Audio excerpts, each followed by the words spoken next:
Hello everyone, welcome to the daily current affair shorts initiative by prep IAS.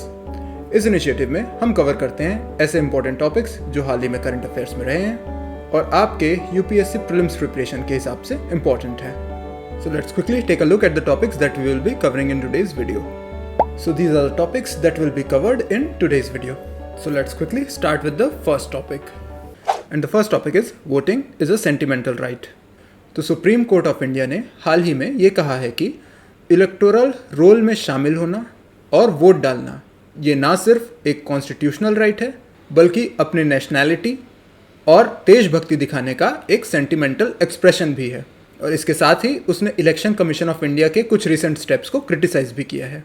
तो आज के इस video में हम पहले तो इस इशू को समझेंगे, फिर ये देखेंगे कि वोटिंग से रिलेटेड कॉन्स्टिट्यूशन में क्या बातें कही गई हैं, इसके अलावा इंडिया में क्या एक्ट्स हैं जो कि वोटिंग को और इलेक्टोरल रोल्स को डिफाइन करते हैं, गवर्न करते हैं, और फिर ये जो सुप्रीम कोर्ट के रिमार्क्स आए हैं इसके बेसिस में क्या इम्पैक्ट पड़ने वाला है इस पूरे इशू का। Right, so let's start with understanding the topic. तो जो सुप्रीम कोर्ट ने कहा है कि वोटिंग है वो एक हाईएस्ट डेमोक्रेटिक एक्सप्रेशन है, यानी अपनी आप नेशनैलिटी या फिर जब पेट्रियोटिज्म की बात होती है, देशभक्ति की बात हो रही है, तो उसको एक्सप्रेस करने का सबसे बड़ा तरीका है वोट करना। और इसलिए जब इलेक्टोरल रोल में किसी व्यक्ति के नाम शामिल होने की बात आती है तो ये ना सिर्फ उसका एक लीगल अधिकार है बल्कि देश के साथ उसका जो कनेक्शन है उसको भी ये डिफाइन करता है। और किसी देश की डेमोक्रेसी इस बात पे डिपेंड करती है कि वहाँ सिटीजन का एक्टिव पार्टिसिपेशन हो, ना कि उनका एक्सक्लूजन किया जाए, यानी उनको अलग किया जाए इस प्रोसेस से। तो सुप्रीम कोर्ट के इन रिमार्क्स के पीछे का बैकग्राउंड क्या है वो देख लेते हैं। जो स्पेशल इंटेंसिव रिवीजन या जिसको SIR कहते हैं, इससे रिलेटेड जो कंट्रोवर्सी है वो इसका बैकग्राउंड बनाती है। वेस्ट बंगाल में असेंबली इलेक्शंस के पहले होता है SIR।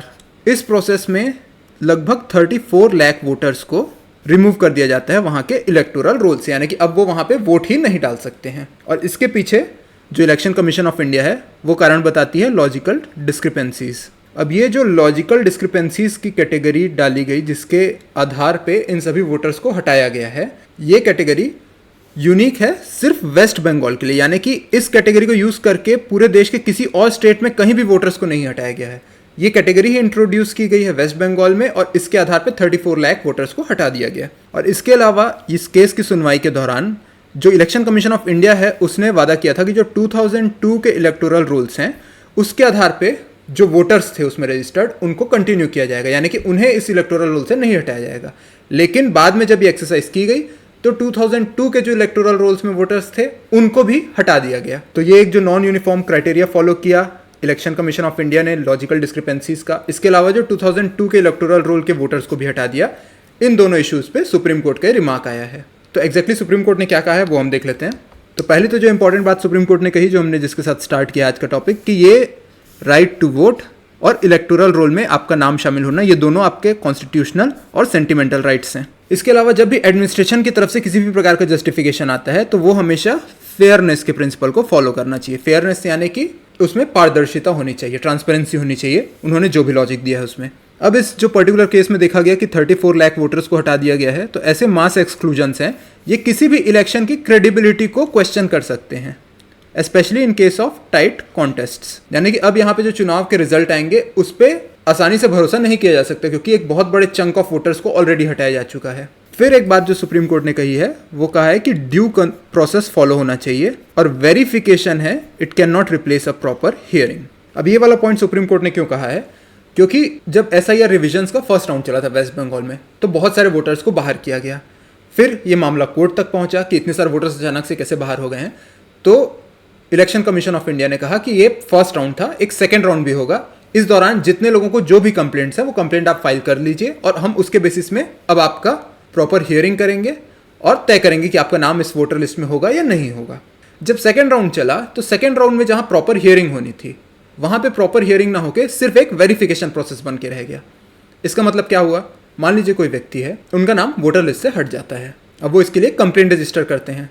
जब सेकेंड राउंड SIR रिविजन्स के होते हैं तब उनसे कहा जाता है कि जो आपके लीगल डॉक्यूमेंट्स हैं वो आप प्रोवाइड कीजिए। उस व्यक्ति के पास वो लीगल डॉक्यूमेंट्स अवेलेबल नहीं है जो इलेक्शन कमीशन ऑफ इंडिया मांग रही है, हो सकता है वो कहीं और से ट्रांसफर होकर आए हैं, ऐसा उनका कुछ स्पेशल केस है जिसमें वो प्रूव कर सकते हैं कि वो अभी भी सिटीजन ऑफ इंडिया हैं, लेकिन हो सकता है वो 2002 के जो मस्टर रोल्स थे, इलेक्टोरल रोल्स, उसमें उनका नाम शामिल नहीं था क्योंकि वो अभी नए नए ट्रांसफर होकर आए इस एरिया में, अब उन्होंने नया मकान लिया होगा, जो भी कारण हो। तो उनके पास डॉक्यूमेंट्स तो हैं, लेकिन वो डॉक्यूमेंट्स नहीं है जो इलेक्शन कमीशन ऑफ इंडिया वहां पे मांग रही है। तो ऐसी सिचुएशन में केस ऑन केस बेसिस में इलेक्शन कमीशन ऑफ इंडिया को सुनवाई करके उसको रिजॉल्व करना था इशू को।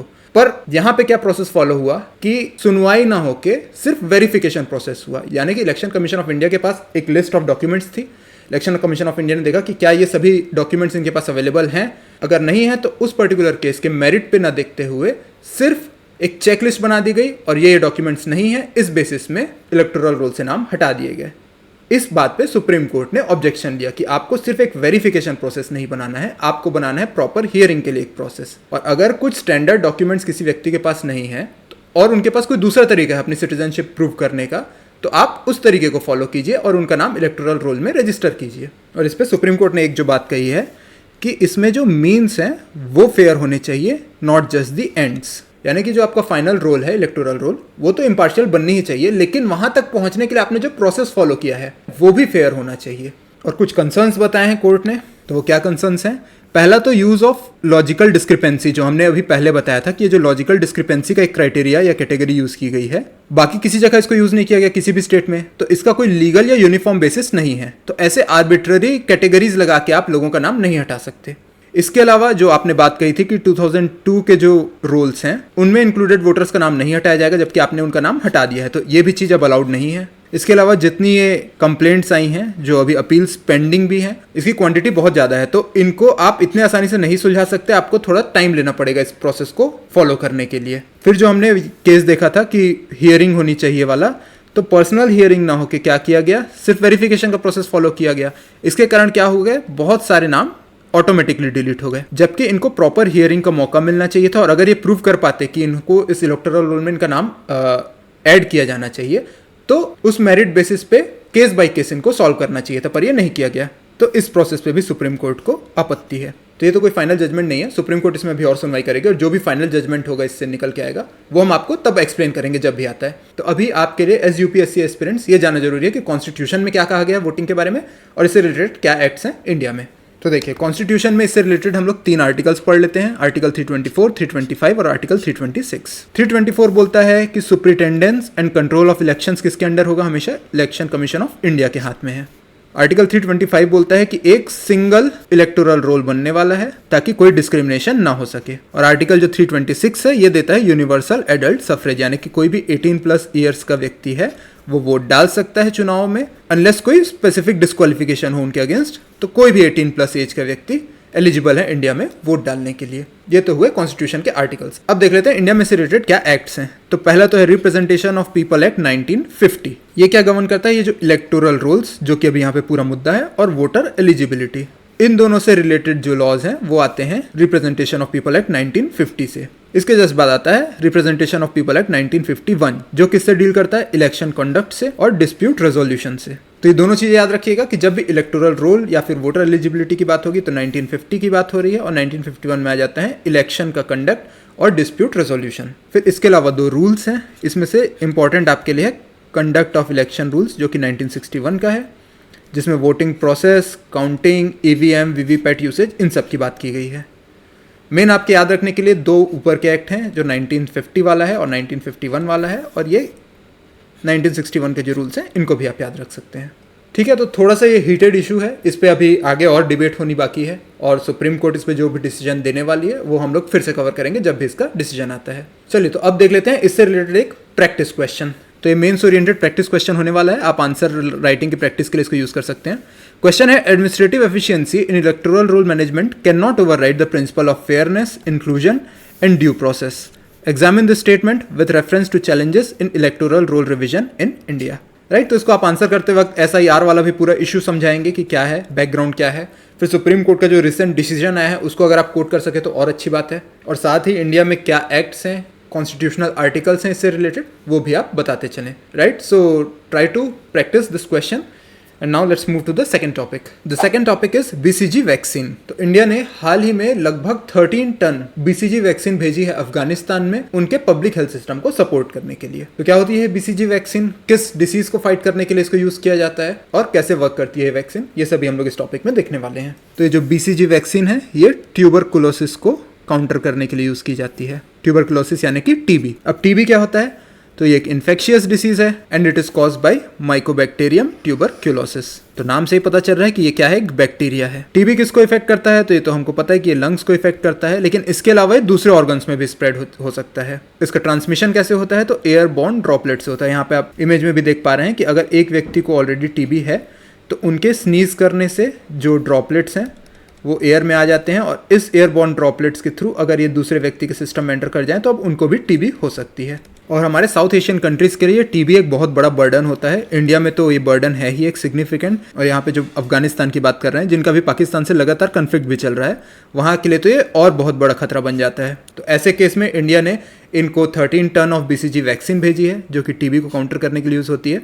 तो इंडिया की तरफ से एक बहुत बड़ा ह्यूमैनिटेरियन स्टेप लिया गया है. अब इस वैक्सीन के बारे में देख लेते हैं. ये जो बीसीजी वैक्सीन है ये बनाई गई है माइकोबैक्टीरियम बोविस से. ये भी एक बैक्टीरिया है और इसको डेड फॉर्म में या सस्पेंडेड फॉर्म में बॉडी में एंटर कराया जाता है ताकि जो हमारा इम्यून सिस्टम है इस बैक्टीरिया को पहचान सके और इसके अगेंस्ट लड़ने के लिए एक इम्यूनिटी डेवलप कर सके और फिर ये इम्यूनिटी यूज करके वो जो रेगुलर टीबी है उसके अगेंस्ट भी फाइट कर सकता है. ये जो बीसीजी है ये ओनली लाइसेंस्ड वैक्सीन है जो कि टीबी के अगेंस्ट अवेलेबल है, यानी कि टीबी के अगेंस्ट एकमात्र यही वैक्सीन अवेलेबल है. और ये किसको दिया जाता है? तो ये दिया जाता है न्यूबॉर्न्स को और इन्फेंट्स को, बिल्कुल छोटे बच्चों को दिया जाता है ताकि वो बचपन से इसके अगेंस्ट एक इम्यूनिटी डेवलप कर सके.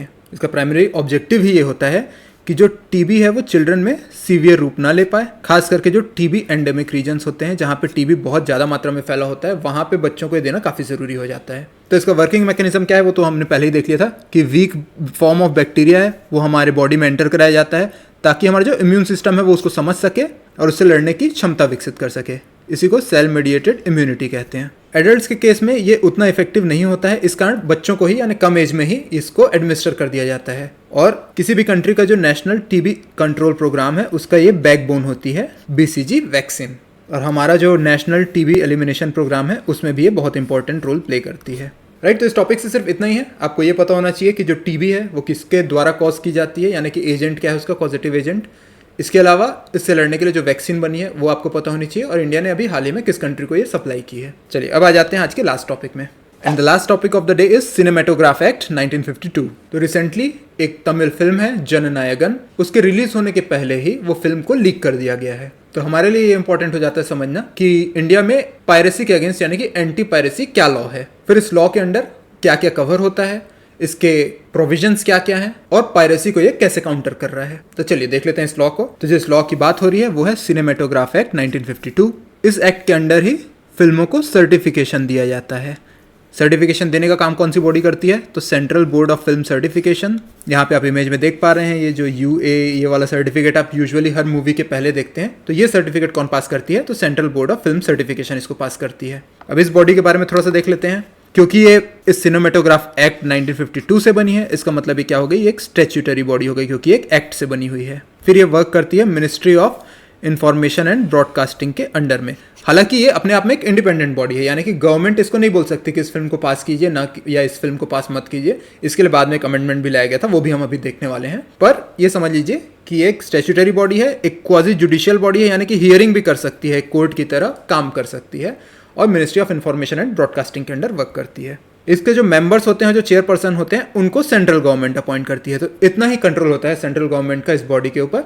इसके अलावा ये बॉडी इंडिपेंडेंट है अपने वर्किंग को लेके और ये फिल्मों को सर्टिफिकेट देती है इंडिया में. अब इस एक्ट का एक ऑब्जेक्टिव तो है फिल्मों की पायरेसी रोकना, ये तो हम जान रहे हैं, लेकिन इसके अलावा ये और क्या क्या काम करती है? तो ये देखती है कि जो फिल्में हैं वो एक स्टैंडर्ड मेंटेन करें, डिसेंसी का, मोरालिटी का और पब्लिक ऑर्डर का. यानी कोई फिल्म ऐसी ना आ जाए कि बिल्कुल पब्लिक ऑर्डर ही उससे खराब हो जाए या बहुत ही इमोरल टाइप की फिल्म रिलीज ना हो जाए और एक डिसेंसी बनी रहे.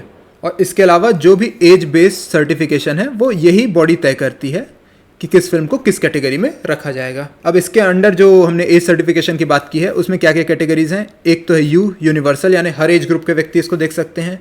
फिर एक है यूए जो हम यूजुअली सभी फिल्मों में देखते हैं, ये पेरेंटल गाइडेंस के लिए होता है कि किस एज के ऊपर के बच्चे इस फिल्म को देख सकते हैं अपने पेरेंट की मर्जी से. फिर एक होता है एडल्ट्स ओनली ए ये होता है 18+ ईयर्स के लिए, और एक होती है कैटेगरी एस जो कि है स्पेशल कैटेगरी। ये किसके लिए होती है?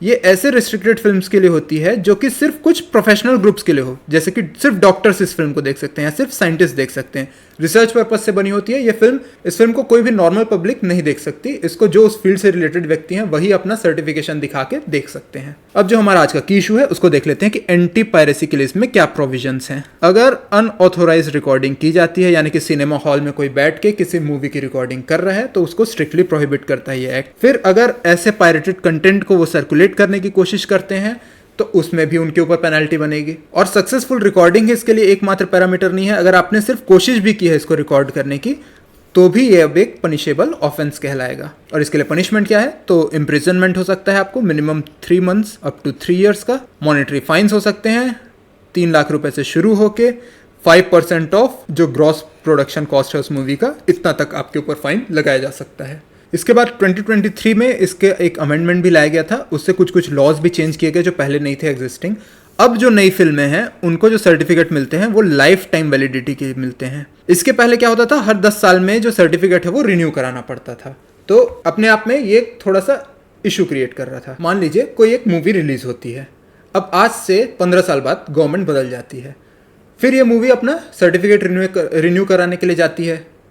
जो नई गवर्नमेंट है उसको पुरानी ये जो मूवी है इसका कंटेंट पसंद नहीं आया, क्योंकि कुछ इसमें ऐसी बातें कही गई थी जो इस पार्टी के थोड़ा खिलाफ हैं, तो वो उसको अब सर्टिफिकेट रिन्यू करके नहीं देगी। तो इस कारण मूवी मेकर्स के दिमाग में हमेशा डर बना रहेगा कि जो हम मूवी बना रहे हैं उसमें कुछ ऐसी बातें की जाए कि कल को सरकार बदल भी जाए तो हमारा सर्टिफिकेशन उसमें ना रुके। तो ये आपका जो फ्रीडम ऑफ स्पीच है उसको कर्टेल कर रहा है, क्योंकि अब आप डर डर के मूवी बना रहे हैं कि अगर सरकार बदल गई तो हो सकता है हमारी मूवी को सर्टिफिकेट ही ना मिले रिन्यू होने के लिए।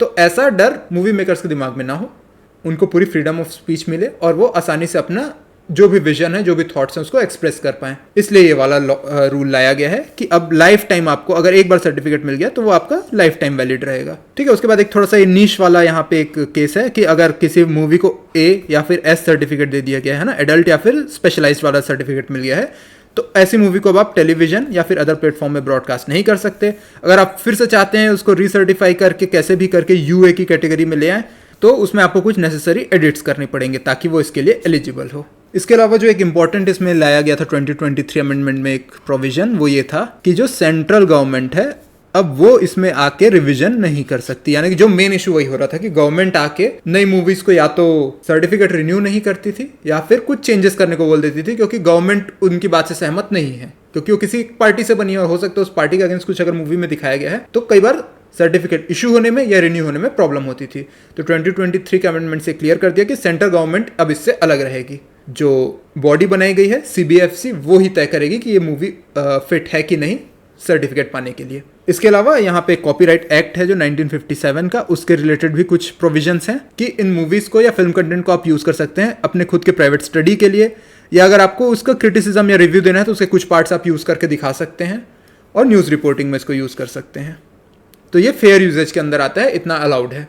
एक जो इसमें इंपॉर्टेंट चीज हुई है जो हमने ऊपर देखा था कि प्रोडक्शन कॉस्ट का 5% तक फाइन लग सकता है, ये भी इस अमेंडमेंट से ही आया था। और इसका फायदा क्या हुआ कि कई बार जो 3 लाख का फाइन है वो लोग बेयर करने को रेडी हो जाते थे, क्योंकि पायरेसी करके वो इससे ज्यादा कमा लेते थे, राइट। तो अब इसको बढ़ा के कर दिया गया 5% ऑफ प्रोडक्शन कॉस्ट, जो कि अपने आप में कई बार बहुत बड़ा अमाउंट हो सकता है किसी बहुत बड़ी ब्लॉकबस्टर मूवी के लिए। तो अब अगर इतना बड़ा फाइन लगने वाला है तो जो पायरेसी कर रहे हैं वो भी थोड़ा सोच समझ के करेंगे, इसको रोकने के लिए इसको लाया गया था, राइट। तो जो इशू के कारण ये न्यूज़ में है कि किसी मूवी का जो रिलीज हुआ है उससे आपको उतना इंपॉर्टेंट नहीं है, याद रखना। आपको सिर्फ ये पता होना चाहिए कि कौन सा हमारे यहाँ एक सेंट्रल एक्ट है जो कि इसको कवर करता है पायरेसी से रिलेटेड, और क्या क्या प्रोविजन है इस एक्ट में, और एक जो बॉडी इस एक्ट के अंडर क्रिएट हुई है उस बॉडी के बारे में भी आपको जानना चाहिए, राइट। तो चलिए आ जाते हैं आज के क्वेश्चंस में। So the first question of the day is, with reference to the electoral process in India consider the following statements. The right to vote in India is a fundamental right guaranteed under the constitution.